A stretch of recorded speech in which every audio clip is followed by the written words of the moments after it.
Hi hello welcome back to my channel. ഇന്ന് എൻ്റെ ചാനലിൻ്റെ ഫസ്റ്റ് ആനിവേഴ്സറി ആണ് കേട്ടോ. എത്ര പെട്ടെന്നാലേ ഒരു വർഷം കടന്നു പോയത്. അതിനിടയ്ക്ക് ഒരുപാട് സന്തോഷവും സങ്കടങ്ങളും ഒക്കെ വന്നു അല്ലേ. പക്ഷെ നമ്മളെപ്പോഴും സന്തോഷമായിട്ട് ഇരുന്നാൽ മതി കേട്ടോ. അപ്പോൾ നിങ്ങൾക്ക് സന്തോഷം തരാനായിട്ട് ഒരു നല്ലൊരു മധുരമായിട്ടാണ് ഞാൻ വന്നിട്ടുള്ളത്. നമുക്കിത് എന്താണെന്ന് നോക്കിയാലോ. എൻ്റെ ചാനൽ ആദ്യമായിട്ട് കാണുന്നവരാണെങ്കിൽ സബ്സ്ക്രൈബ് ചെയ്യാനും തൊട്ടടുത്തുള്ള ബെല്ലൈക്കണിൽ ഓൾ എന്ന് പ്രസ് ചെയ്യാനും മറന്നു പോകരുത്. വീഡിയോ ഫ്രണ്ട്സ് ആൻഡ് ഫാമിലിയുമായിട്ട് ഷെയർ ചെയ്യാനും വിട്ടുപോകരുത്. ഞാനിവിടെ 1 കപ്പ് പച്ചരിയാണ് എടുത്തു വെച്ചിട്ടുള്ളത്. അപ്പോൾ ഈ ഒരു അളവിനാണ് ഞാൻ അരി എടുത്തിട്ടുള്ളത് കേട്ടോ. അപ്പോൾ നമ്മുടെ അളവിനനുസരിച്ച് മാറ്റങ്ങളൊക്കെ വരുത്താം.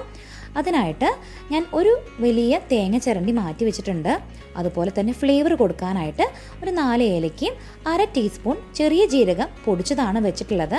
അപ്പോൾ ചെറിയ ജീരകം ഏലക്കയും പഞ്ചസാരയിൽ പൊടിക്കണം. ഞാനിവിടെ മറയൂർ ശർക്കരയാണ് ഉപയോഗിക്കുന്നത്. അതുകൊണ്ട് തന്നെ ഒരുപാട് കരടും പൊടിയൊന്നും തന്നെ കാണില്ല. പിന്നെ അതുപോലെ തന്നെ കുറച്ച് അണ്ടിപ്പരിപ്പും മുന്തിരിയും നെയ്യിൽ വറുക്കാനായിട്ട് മാറ്റി വെച്ചിട്ടുണ്ട്. അത് തീർത്തും ഓപ്ഷനിലാണ്, നിങ്ങൾക്ക് വേണമെങ്കിൽ ചേർത്താൽ മതി. ഞാനിവിടെ ചേർത്ത് കൊടുക്കുന്നുണ്ട് കേട്ടോ. ശർക്കര ഉരുക്കിയെടുക്കാനാണ് പോകുന്നത്. എപ്പോഴും നമ്മൾ ശർക്കര ഉരുക്കി കഴിഞ്ഞാൽ ഒന്ന് അരിച്ചെടുക്കണം നല്ലതാണ് കേട്ടോ. ചെറിയ ചെറിയ പൊടിയോ കരടോ എന്തെങ്കിലും ഉണ്ടെങ്കിൽ മാറി കിട്ടാൻ വേണ്ടിയിട്ടാണ് നമ്മൾ അരിച്ച് ഉപയോഗിക്കാനായിട്ട് പറയുന്നത്. നമ്മുടെ ശർക്കര നന്നായിട്ട് ഉരുകി വരുന്നുണ്ട്. അപ്പോൾ നമ്മൾ ആവശ്യത്തിന് മാത്രമേ വെള്ളം ഒഴിച്ച് കൊടുത്തിട്ടുള്ളൂ കേട്ടോ. ഒരുപാട് വെള്ളമൊന്നും ഒഴിച്ചു കൊടുക്കണ്ട. അതുപോലെ തന്നെ ശർക്കര ഒരുപാട് കട്ടിയാവുന്ന രീതിയിൽ വറ്റിച്ചെടുക്കാൻ വേണ്ട. ശർക്കര നന്നായിട്ടൊന്ന് അലിഞ്ഞ് കിട്ടിയാൽ മതി കേട്ടോ. അരി നല്ലോണം കഴുകി വൃത്തിയാക്കി വെച്ചിട്ടുണ്ട്. നമുക്കിതൊന്ന് വേവിച്ചെടുക്കാനാണ് പോകുന്നത്. അപ്പോൾ ഞാൻ കുക്കറിലാണ് വേവിച്ചെടുക്കുന്നത്. അപ്പോൾ ഇതിൻ്റെ ഒരു അളവ് എന്ന് പറയുന്നത് നമ്മുടെ അരിയുടെ മുകളിൽ വെള്ളം നിൽക്കണം, ആ രീതിയിലാണ് വെള്ളം ഒഴിച്ചു കൊടുക്കേണ്ടത് കേട്ടോ. അപ്പോൾ എപ്പോഴും ശ്രദ്ധിക്കുക, അരിയുടെ മുകളിലായിരിക്കണം നമ്മുടെ വെള്ളത്തിൻ്റെ അളവ് നിൽക്കാനായിട്ട്. കുക്കറിൻ്റെ ഒരു വിസിൽ കേൾക്കുന്നത് വരെ നമ്മൾ ഈ അരി വേവിച്ചെടുത്താൽ മതി. എന്നിട്ട് നമ്മൾ പെട്ടെന്ന് തന്നെ തുറക്കണ്ട. അത് നന്നായിട്ട് തണുത്തിട്ട് വിസിൽ ഊരാൻ പാകമാകുമ്പോൾ മാത്രം തുറന്നാൽ മതി. അപ്പോൾ നമ്മുടെ അരിയെല്ലാം വിട്ട് കിട്ടുന്ന രീതിയിൽ നന്നായിട്ട് വെന്ത് വരും. നമ്മൾ ഉപ്പൊന്നും ചേർത്തിട്ടില്ല കേട്ടോ അരി വേവിക്കുന്ന സമയത്ത്. അത് അവസാനം മാത്രമേ നമ്മൾ ചേർക്കുന്നുള്ളൂ. നമ്മുടെ അരിയെല്ലാം നന്നായിട്ട് വെന്തിട്ടുണ്ട്. ഇത് നന്നായിട്ട് വിട്ട് കിട്ടുന്ന രീതിയിലാണ് വേവിച്ചെടുത്തിട്ടുള്ളത്. നമ്മുടെ ശർക്കരയെ കിടന്ന് കുറച്ചും കൂടി ഒന്ന് വെന്ത് വരാനുണ്ട്. അപ്പോൾ നമുക്ക് ശർക്കര ഒഴിച്ചു കൊടുക്കാം. ശർക്കര ഉരുക്കിയത് ഞാൻ അരിച്ചൊഴിച്ച് കൊടുക്കുകയാണ്. ഒരുപാട് കരടൊന്നും ഇല്ല കേട്ടോ, കുറച്ച് മാത്രമേ വന്നിട്ടുള്ളൂ. അത് നമ്മൾ ഇങ്ങനെ തന്നെ അരിച്ച് മാറ്റിയെടുക്കുകയാണ്. നമുക്ക് എന്നിട്ട് നമ്മുടെ ചോറും ആ ശർക്കരയും കൂടി നന്നായിട്ടൊന്ന് വേവിച്ചെടുക്കാനാണ് പോകുന്നത്. നമ്മുടെ ഈ ശർക്കരയിലുള്ള വെള്ളമൊക്കെ വറ്റുന്ന രീതിയിൽ അരി അതിനകത്ത് ഇട്ടിട്ട് നന്നായിട്ടൊന്ന് വേവിച്ചെടുക്കാനാണ് പോകുന്നത്. അപ്പോൾ കുറച്ചും കൂടി നമ്മുടെ അരി ഒന്ന് വെന്ത് വരും. ശർക്കരയുള്ള വെള്ളമൊക്കെ നന്നായിട്ട് വറ്റി വരുന്നത് നിങ്ങൾക്ക് കാണാൻ പറ്റും. നമ്മുടെ ചോറ് കുറച്ചും കൂടി നന്നായിട്ടൊന്ന് വെന്ത് വന്നിട്ടുണ്ട്. അപ്പോൾ നന്നായിട്ടൊന്ന് വെള്ളം വറ്റുന്ന വരെ നമ്മൾ വേവിക്കണം. നമ്മുടെ ചോറ് ഒട്ടും തന്നെ ഒട്ടിപ്പിടിക്കുന്ന രീതിയിലല്ല കിട്ടിയിട്ടുള്ളത്, നന്നായിട്ട് വെന്തിട്ടുമുണ്ട്. അപ്പോൾ ഒരുപാട് കുഴഞ്ഞ പരുവമാണ് ഇഷ്ടമെങ്കിൽ നിങ്ങൾ നേരത്തെ ഒരു വിസിലിന് പകരം 2 വിസിലായിട്ട് അടുപ്പിച്ചാൽ മതി. അപ്പോൾ ചോറ് കുറച്ചുകൂടി നന്നായിട്ട് കുഴഞ്ഞ പരുവത്തിൽ കിട്ടും. എനിക്ക് ഈ രീതിയാണ് കൂടുതലും ഇഷ്ടം, അതുകൊണ്ടാണ് ഈ രീതിയിൽ കാണിച്ചു തരുന്നത്. അപ്പോൾ നന്നായിട്ട് വെള്ളമൊക്കെ വറ്റി വന്നിട്ടുണ്ട്. ശർക്കരയും ചോറും നന്നായിട്ട് ചേർന്ന് വന്നിട്ടുണ്ട്. ഈ ജീരകവും ഏലക്കയുടെ കുരുവും ഞാൻ കുറച്ച് പഞ്ചസാരയിൽ പൊടിച്ചതാണ് ചേർത്ത് കൊടുക്കുന്നത്. എപ്പോഴും നമ്മളിങ്ങനെ പൊടിച്ച് ചേർക്കുന്നതാണ് ഏറ്റവും നല്ലത് കേട്ടോ. കറക്റ്റ് ഫ്ലേവർ ഒന്ന് ഇറങ്ങി കിട്ടാൻ വേണ്ടിയിട്ടാണ് പൊടിക്കുന്നത്. ഫ്ലെയിം ഓഫ് ചെയ്തതിന് ശേഷം തേങ്ങ ചേർത്ത് കൊടുക്കുകയാണ്. ചില ആൾക്കാർ അരി വേവിക്കുന്ന കൂട്ടത്തിൽ തന്നെ തേങ്ങയും ചേർത്ത് വേവിക്കാറുണ്ട്. എനിക്ക് അതിനേക്കാളും സ്വാദ് കൂടുതലായിട്ട് തോന്നുന്നത് ഈ രീതിയിൽ ചെയ്യുമ്പോഴാണ്.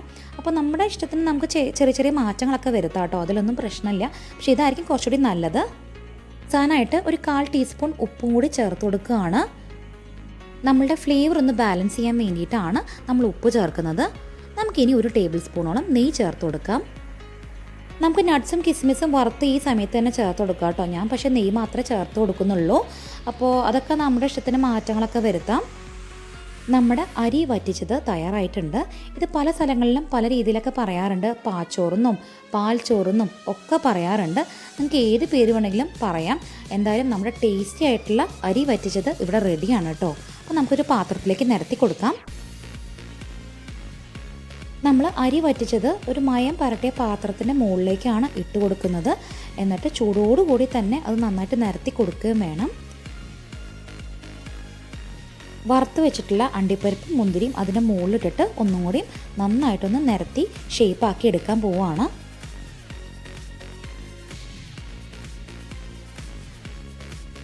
അപ്പോൾ അണ്ടിപ്പരിപ്പും മുന്തിരിയിട്ട് നന്നായിട്ട് ഒന്ന് പ്രസ് ചെയ്ത് കൊടുക്കുകയാണ്.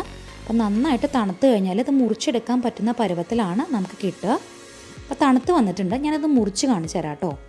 അപ്പോൾ നമുക്ക് നല്ല രീതിയിൽ മുറിച്ചെടുക്കാൻ പറ്റും. നമുക്കിഷ്ടമുള്ള ഷേപ്പിൽ മുറിച്ചെടുക്കാം. അപ്പോൾ നമുക്ക് ഈ രീതിയിൽ സെർവ് ചെയ്യാനായിട്ട് സാധിക്കും. അപ്പോൾ നല്ല പെർഫെക്റ്റായിട്ട് കിട്ടിയിട്ടുണ്ട്. കണ്ടാൽ തന്നെ അറിയാം കേട്ടോ, നല്ല പെർഫെക്റ്റായിട്ട് വന്നിട്ടുണ്ട്. ഇത് ചൂടോടെ കൂടി നിങ്ങൾക്ക് സെർവ് ചെയ്യാം. അതുപോലെ തന്നെ തണുത്താലും ഇത് നല്ല ടേസ്റ്റാണ് കഴിക്കാനായിട്ട്. ശരിക്കും നല്ലൊരു സ്വീറ്റ് പോലെ തന്നെ നമുക്ക് സെർവ് ചെയ്യാൻ പറ്റുന്ന ഒരു റെസിപ്പിയാണ് ഇന്ന് ഞാൻ ഷെയർ ചെയ്തത് കേട്ടോ. ഇതിൻ്റെ സ്വാദ് പറഞ്ഞറിയിക്കാൻ പറ്റില്ല. കാരണം ഇതൊട്ടും തന്നെ കുഴഞ്ഞു പോകാത്ത രീതിയിലാണ് ഈ അരിയെല്ലാം നന്നായിട്ട് വേവിച്ച് വറ്റിച്ചെടുത്തിട്ടുള്ളത്. നിങ്ങൾ എന്തായാലും ഈ രീതിയിലൊന്ന് ട്രൈ ചെയ്ത് നോക്കണം.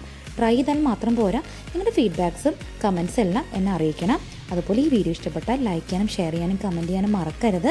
അതുപോലെ ഇനിയും പുതിയ വീഡിയോസ് ഇടാനായിട്ട് നിങ്ങൾ എന്നെ ഒരുപാട് സപ്പോർട്ട് ചെയ്യുന്നുണ്ട്. തുടർന്നും അതേ സപ്പോർട്ട് ഞാൻ പ്രതീക്ഷിക്കുന്നു. പുതിയ റെസിപ്പിയുമായിട്ട് വീണ്ടും നമുക്ക് കാണാം.